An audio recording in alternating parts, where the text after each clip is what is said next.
Bismillahirrahmanirrahim. Alhamdulillahi rabbil alamin. Hamdan katsiran tayyiban mubarakan fih kama yuhibbu rabbuna wa yarda. Allahumma salli ala Muhammadin wa ali Muhammad. Assalamu alayka ayyuhan nabiyyu wa rahmatullahi wa barakatuh. Assalamu alayna wa ala ibadillahis salihin. Wassalamu alaikum ayyuhas saimun wa rahmatullahi wa barakatuh.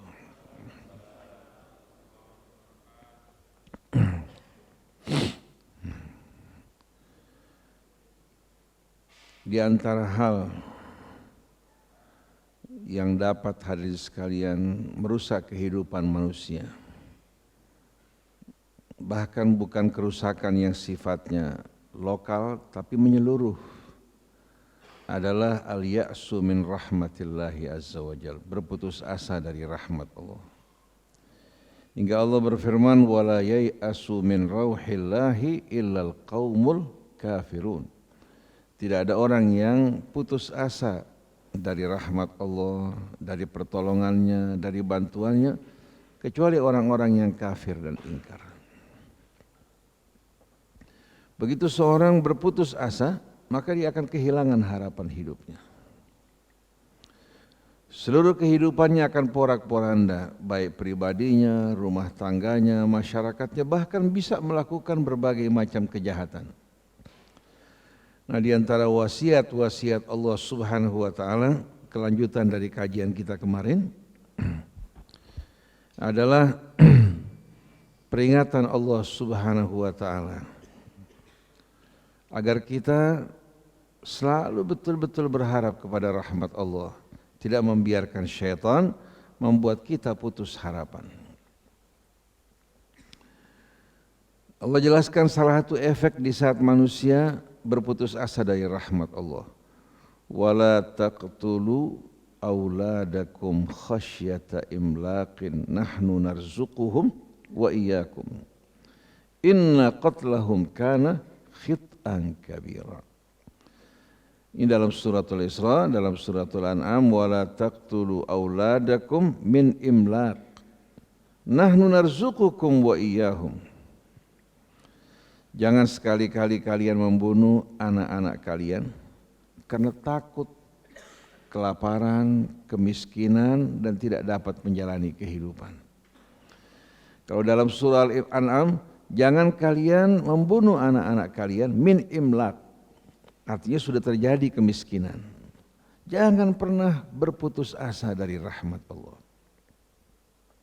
Kita pernah mendengar kejadian seorang wanita muslimah, bahkan dia berjilbab, ya, dia membunuh anak-anaknya yang masih kecil. Mungkin karena perlakuan suami yang kurang baik, ya, atau kondisi suami, si wanita ini takut anaknya hidup menderita berkepanjangan. Daripada mereka menderita, si ibu mengambil jalan pintas membunuh anak-anak tersebut.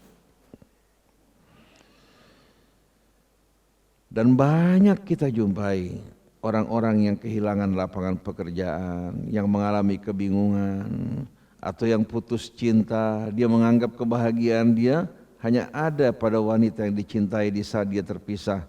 Dia akan hidup dalam keadaan merana dan menderita. Dan di Mesir sering terjadi kejadian. Di saat seseorang lulus di sekolah, katakan di universitas, tahu-tahu ternyata angkanya rendah, hingga membuat dia tidak mampu memiliki pilihan-pilihan yang baik. Ada yang membuang diri mereka ke sungai Nil. Ini merupakan efek-efek dari putus asa dari rahmat Allah Subhanahu wa taala. Nah, di antaranya banyak suku-suku bangsa Arab, walaupun tidak semuanya, di saat mereka hidup susah dan miskin, mereka juga membayangkan kemiskinan depan mata mereka, hati tidak memiliki harapan kepada Allah, dia bunuh anak-anaknya. Di samping tidak ingin anaknya menderita, juga tidak ingin dibuat menderita oleh beban yang terlalu banyak. Allah mengatakan nahnu narzuquhum wa iyyakum. Jangan takut. Kami yang akan berikan mereka rezeki, ya, dan termasuk kalian. Inna qatlahum kana khit'an kabira. Membunuh mereka merupakan kejahatan dan dosa yang amat-amat besar. Oleh karena itu dalam pelajaran haji berkunjung ke tanah suci, Allah berikan kita pelajaran, ya, yang ingin menjadi peringatan bagi setiap orang mukmin. Allah memerintahkan Ibrahim membawa istri anaknya yang masih bayi dalam gendongan ke daerah yang paling tandus, yang paling kering, tidak terdapat tumbuhan tanaman, di mana harapan kehidupan tidak ada sama sekali, kecuali yang diangkut dari luar. Ibrahim meninggalkan Yerusalem yang subur, yang penuh keberkahan, melintasi padang pasir, pegunungan, hingga tiba di daerah yang paling tanggus, yaitu kota Mekah atau Bakkah. Tahu di sana, setelah menemani istrinya, Ibrahim mengatakan, saya akan meninggalkan kamu di sini. Istrinya yang tahu akhlak Ibrahim, yakin bukan karena sesuatu yang buruk. Dia bertanya, Allahu amarak, apakah Allah yang memerintahkan kamu? Dijawab oleh Ibrahim, na'am Allahu amarani. Mana mungkin Ibrahim meninggalkan anak yang dicintai, yang didapatkan pada usia tua, begitu juga istrinya yang melahirkan anaknya di tempat tersebut tanpa perintah dari Allah. Si istri tersenyum. Dia mengatakan, idzan lan yudhi'ana. Silahkan kamu pergi, dia tidak akan meninggalkan kita. Karena dia tahu yang memberikan rezeki itu Allah. Usaha hanya sebab. Sebagaimana orang berobat, yang menyembuhkan adalah Allah. Sayyidah Hajar sebagai manusia, kewajiban dia apa? Kewajiban dia usaha. Maka dia bersa'i di antara Safa dan Marwah. Kata sa'a, yas'a, as'a artinya saya berusaha. Dalam bahasa Indonesianya karena ain susah disebutkan menjadi usaha. Ini pelajaran buat kita dalam kondisi yang paling betul-betul kritis, minus, tidak terdapat harapan, dia tetap berharap pada Allah. Allah berikan pertolongan, kirimkan makanan syurgawi buat Hajar dan anaknya. Lalu dengan izin Allah, Allah Subhanahu wa taala pancarkan Zam-Zam, bukan hanya cukup untuk diminum oleh ibu dan anak, tapi bahkan ribuan tahun dibawa ke seluruh mancanegara bisa menikmati air Zam-Zam tersebut yang memancar dari mata air keimanan seorang wanita pada Allah Subhanahu wa taala. Sedangkan kita di Indonesia, apa yang kurang? Kalau orang taruh sepatunya di tanah, tumbuh hari sekali, istilahnya dari suburnya. Dia tanam sepatu, keluar sayur mayur. Artinya bagaimana pertolongan Allah begitu besar dalam iklim yang mudah, tapi iman kita, tekad kita yang kurang. Akhirnya mau cepat kaya, korupsi. Mau ingin cepat kaya, khianat. Ingin cepat kaya, melakukan perbuatan-perbuatan yang diharamkan Allah. Jadi fenomena yang Allah sebutkan tadi, membunuh anak-anak karena takut menghadapi kemiskinan atau dalam kemiskinan, ini merupakan jalan yang tidak benar. Kalau betul-betul hati kita dihadapkan kepada Allah, mohon padanya, dan kita berusaha, bukan kita berdiam. Usaha apa aja. Jangan kita bayangkan usahanya itu harus yang sekali usaha bisa mendapatkan keuntungan besar. Kamu keluar usaha apa aja, Allah akan berikan kamu rezeki. Seperti Sayyidah Maryam, dalam keadaan habis melahirkan disuruh menggoyang pohon korma, padahal tubuhnya lemah, Allah jatuhkan pohon korma. Yang penting kamu usaha, tangan kamu enggak sampai, Allah akan berikan uluran bantuan buat kamu. Makanya dalam pepatah Mesir mengatakan, Innallah yajbur al-qusur wa la yajbur taksir. Allah yajbur al-qusur wa la yajbur taksir. Allah akan menambal, membantu orang yang sudah ngelurin tangannya enggak sampai. Sudah berusaha, tidak menghasilkan, Allah bantu. Tapi kalau taksir, enggak mau usaha, enggak mau berjuang, malas-malesan, orang seperti ini Allah tidak akan membantunya. Saya bawakan sebuah cerita. Ini cerita sewaktu kita di Mesir. Ditulis dalam sebuah surat kabar, saya lupa apakah Akhbarul Yom, apakah Al-Ahram. Kisah ini kejadian pada seorang laki-laki dan seorang wanita yang jatuh cinta. Akhirnya mereka hidup berumah tangga. Tapi mereka hidup di daerah yang betul-betul sulit, minus. Bukan di Kairo, kira-kira perjalanan mungkin sekitar 800-900 km dari Kairo, mungkin daerah Aswan atau daerah Sa'id. Mesir terbagi dua, ada Manuf, ada Sa'id. Nah, Sa'id ini daerah-daerah Badui. Mereka tinggal di rumah di Mesir itu, kalau masuk di daerah, rumah-rumahnya terbuat dari bilik kemudian dilapisi dengan tanah. Seperti tempayan. Kelebihannya kalau musim panas dingin. Kalau musim panas dingin, kalau musim dingin anget. Biasanya di sekeliling rumah itu mereka bikin tabunan dari kotoran binatang atau kayu-kayu untuk membuat hangat rumah pada musim dingin. Nah, sepasang suami istri tinggal di rumah tersebut dengan kondisi yang amat minus, tapi yang membuat mereka hangat adalah cinta mereka. 9 bulan kemudian Allah anugerahkan rizki yang tak terhingga, sepasang anak kembar. Sepasang anak kembar.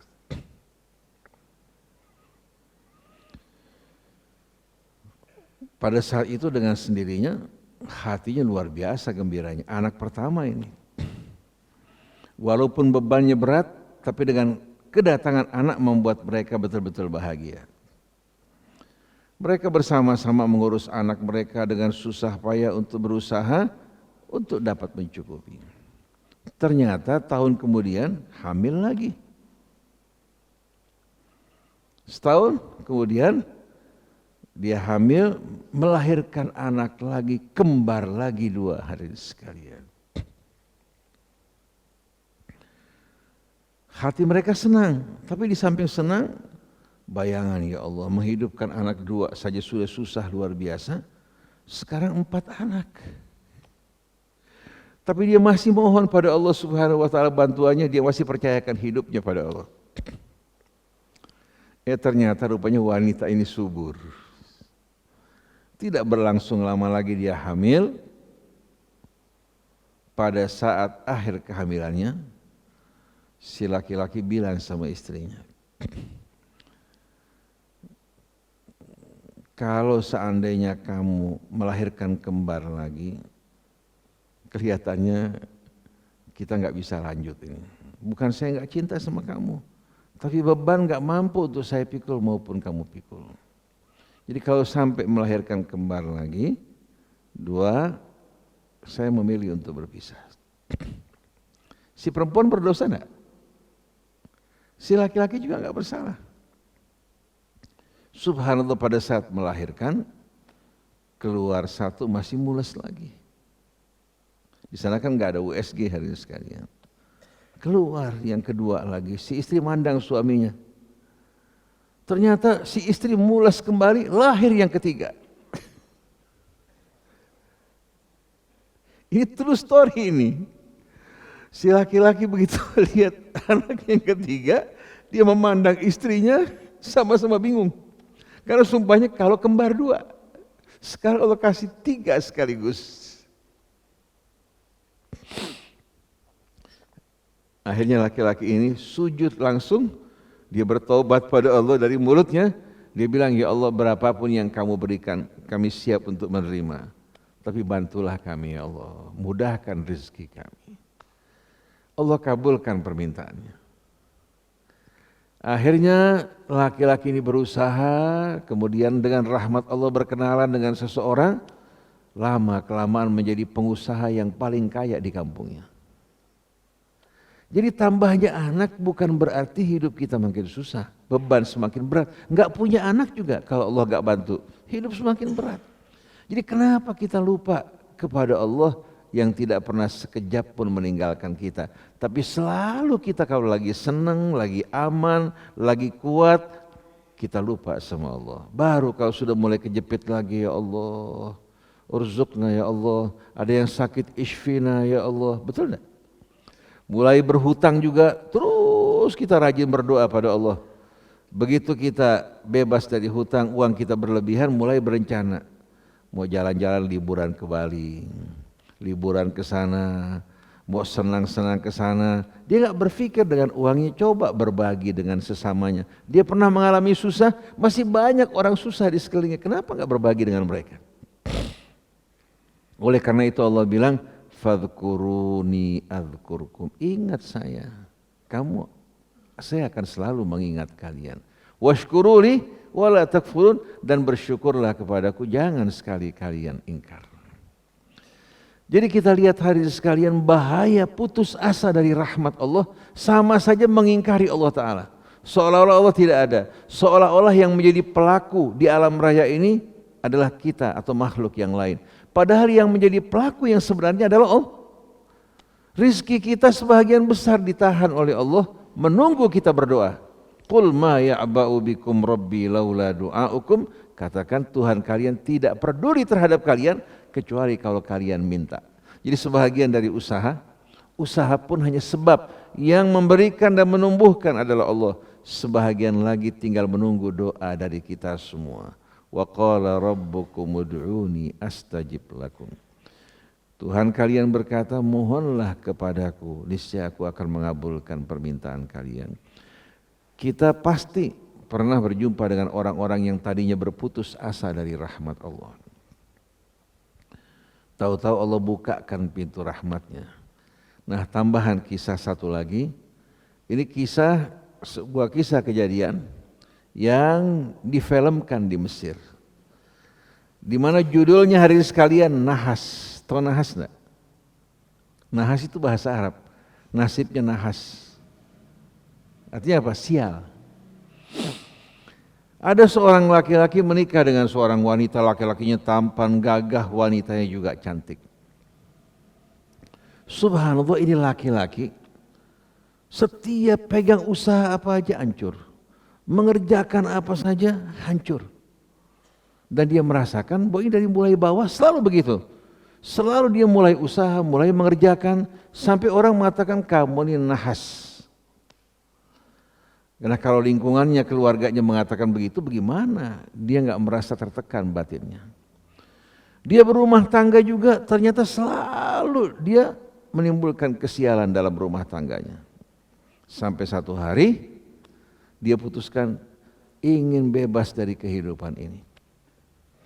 Akhirnya, di malam hari, dia tidur di tengah-tengah jalan kereta.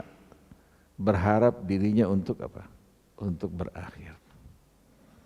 Daripada hidup susah bahkan membawa kerugian, derita, kesialan buat keluarganya, lebih baik dia mati. Ketika dia sedang berbaring, tahu-tahu datang kakek-kakek tua yang nampak wajah yang soleh, datang pada laki-laki ini. Mau ngapain kamu? Dibilang, saya ingin mengakhiri hidup kami. Kenapa? Saya mengalami kesusahan, bencana, kesialan setiap kali saya mulai pekerjaan. Tahu nggak kamu? Ini cobaan kamu yang terakhir. Kamu akan diberikan rahmat kemudahan dari Allah Ta'ala. Kamu bertobat, mohon pada Allah setelah ini. Insya Allah rezeki kamu akan meluas, hidup kamu akan membaik. Orang ini mengatakan yang benar. Benar, ini cobaan kamu yang terakhir. Allah coba kamu, uji kamu. Setelah ini insya Allah Allah berikan rezeki buat kamu dan keluasan. Kalau kamu bunuh diri berarti kamu putuskan diri kamu dari rahmat Allah. Si laki-laki langsung bangun. Dia bangun dengan semangat, dengan sugesti. Subhanallah, begitu dia kembali, dia mulai usaha, dia mulai berjalan dan selalu berharap pada Allah. Ternyata dia melangkah satu langkah, Allah sampaikan dia 10 langkah. Sampai Allah Subhanahu wa Ta'ala berikan keberkahan buat dia, yang tadinya julukannya nahas atau sial, berubah. Apa saja yang dipegang Allah berikan keberkahan buat dia. Akhirnya hari ini sekalian, orang ini setelah berhasil cari itu orang tua, kakek-kakek. Dia mengatakan, ternyata ucapan kamu, ramalan kamu benar. Si kakek mengatakan, salah. Saya memberikan harapan buat kamu karena saya yakin rahmat Allah Subhanahu wa Ta'ala maha luas. Saya tidak tahu yang gaib. Saya beritahukan hal ini, saya ingin menghindarkan kamu dari rasa putus asa. Adapun rizki kamu semua kembali kepada Allah. Oleh karena itu jangan pernah berkecil hati dan berputus asa dari rahmat Allah. Cuma orang ini selalu merasa sial karena orang di rumah, keluarganya, teman-temannya selalu bilang kamu ini nahas, kamu sial, kamu nahas. Bagaimana dia nggak merasakan hal tersebut? Saya punya teman di Mesir, pinter, cerdas luar biasa. Kumpul di satu rumah sama-sama. Kebetulan ada yang dari Madura, ada yang dari Jakarta, dari berbagai macam daerah tinggal satu rumah, flat, 3 kamar, kita sewa bersama. Cuma kebetulan ini satu walaupun pinter agak malas. Bersihin rumah kurang, kita kan sama-sama masak bergantian. Nah teman-teman yang lain bilang kamu ini Majnun. Sekali, Majnun, saya bilang jangan sekali-kali. Tapi ini teman-teman gak mengerti. Semuanya sering bilang ente Majnun. Kejadian masuk rumah sakit jiwa. Bukan bohong ini, teman kita. Masuk rumah sakit jiwa, kalau di sini Grogol, kalau di sana namanya Mustashfa Al-Majanin Abbasiyah. Akhirnya subhanallah yang terjadi, kakaknya dengar bahwa adiknya masuk rumah sakit jiwa, disuruh pulang. Dikirim, ya, diantarkan ke airport, dipulangkan, cuma harus transit di Thailand. Yang di Jakarta menunggu, pesawat sudah sampai jadwalnya, sedangkan anak ini nggak sampai sama sekali. Ternyata anak ini keluar ke daerah transit, melakukan tindakan yang aneh-aneh, dibawa oleh imigrasi Thailand, dimasukkan rumah sakit jiwa di Thailand. Asalnya ini orang sehat, tapi gara-gara setiap orang mengatakan anta Majnun, ini orang akhirnya dirusak oleh teman-temannya. Oleh karena itu jangan pernah kita memojokkan seseorang, menjatuhkan seseorang, memutuskan harapan seseorang, kita lakukan berarti kita putuskan harapan dari kita. Berikan kabar gembira, basyiru wala tunaffiru. Sebarkan kabar gembira, jangan bikin orang takut dan lari. Yassiru wala tu'assiru. Permudah, jangan buat sulit persoalan. Oleh karena itu kenapa kita dilarang mengolok-olok? Nah, yang tadi diceritakan di Mesir, rupanya di sekelilingnya selalu mengatakan kamu nahas, kamu sial, akhirnya menjadi sugesti yang buruk buat dia. Nah kalau kita bisa membangunkan seseorang, memberikan harapan, berarti kita berikan harapan buat diri kita. Jadi kembali hadirin sekalian, dari ayat tadi pelajaran buat kita, wala taqtulu auladakum khasyata imlaqin nahnu narzuquhum wa iyyakum inna qatlahum kana khit'an kabira. Ini pelajaran akibat dari orang yang berputus asa dari rahmat Allah. Ketahuilah rezeki di tangan Allah, seluruh kebaikan di tangan Allah, sedangkan kewajiban kita hanya usaha, walaupun cuma apa? Ngorek-ngorek di atas ubin. Ayam masuk ke rumah kita belum makan, dia ngorek-ngorek di atas ubin. Ada sesuatu enggak? Ada enggak? Tujuannya meringatin kita, berikan makan saya, itu kan usaha. Betul. Dia ngorek-ngorek di atas ubin, begitu kita lihat kita nggak tega, kita berikan makan buat dia. Masa ayam bisa lebih yakin pada Allah Ta'ala? Saya waktu mau melahirkan anak saya kembar, dokter bilang, Ustadz udah cukup dah, kebanyakan anaknya 7. Saya bilang, dok, kelinci, kucing punya anak 6-7 nggak pernah USG, nggak pernah macam-macam, dan nggak pernah putus asa. Dia yang melahirkan sendiri, dia yang membersihkan anak, dia mencari makan. Kenapa manusia yang diberikan akal, diberikan iman kok putus asa? Betul nggak hari sekalian? Ternyata kita kalah sama kucing, kalah sama kelinci. Bahkan kucing usia setahun sudah menikah. Pemuda kita sudah 30 tahun masih takut untuk berumah tangga, berpikir soal rezekinya bagaimana, entah kalau anak lahir bagaimana, kontrak rumah bagaimana. Akhirnya kalau begini mendingan mati aja. Betul enggak? Tapi kalau kita yakin pada Allah, kita berusaha, sekian banyak orang yang tadinya hidupnya papa menderita karena imannya pada Allah, Allah bangkitkan dirinya. Demikianlah para jamaah sekalian yang dirahmati Allah, mudah-mudahan di bulan Ramadan harapan kita kepada Allah semakin besar, keyakinan kita semakin teguh, ketakwaan juga yang membentengi diri kita dari segala macam bentuk perbuatan keji mungkar, termasuk berkata yang tidak baik, melihat yang tidak baik, mendengar yang tidak baik, melakukan yang tidak baik. Kita mohon juga dijaga kemaluan kita dari perbuatan keji dan mungkar. Allah anugerahkan dzurriyyah salihah thayyibah mubarakah. Allah juga bahagiakan rumah tangga kita, murahkan rezeki kita, ampuni dosa kita, kumpulkan bersama Nabi kita Muhammad sallallahu alaihi wasallam. Subhanakallahumma wa bihamdik Asyhadu an la ilaha illa anta astaghfiruka wa atubu ilaik wal afu minkum. Wassalamualaikum.